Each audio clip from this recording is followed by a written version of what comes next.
আমিও করে ফেললাম ফেসবুকে ভাইরাল সেই বাটারফ্লাই কেক। তো কিভাবে আমি ডেকোরেশনটা করেছি সেটাই আজকে দেখাবো ভিডিওতে। প্রথমে আমি ক্রাম কোটিং করে 20 মিনিটের জন্য নর্মাল ফ্রিজে রেখে দিয়েছিলাম। 20 মিনিট পর আমি কেকটাকে ফ্রিজ থেকে নামিয়ে নিয়েছি, আর এখন আমি পুরো কেকটাকে ক্রিম দিয়ে কভার করে নিচ্ছি। এখন আমি মাঝখান দিয়ে কেটে নিব।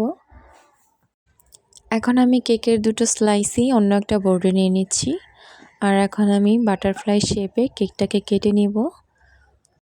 বাটারফ্লাই মোল্ড ছাড়াও এভাবে কেক করা যায়। তো আমি কেকটাকে কেটে নিচ্ছি বাটারফ্লাই শেপে।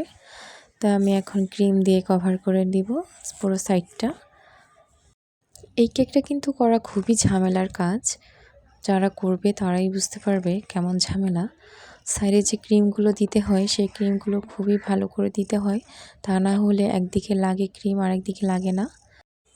কেকের উপরের সাইডে একটা বর্ডার দিয়ে দিয়েছিলাম পার্পল কালারের, মাঝখানে দিয়ে দিচ্ছি প্রজাপতির যে মাথাটা ওটা দিয়ে দিচ্ছি, আর আরেক পাশটা আমি ফ্লাওয়ার দিয়ে ডেকোরেট করে নিচ্ছি কেকটাকে।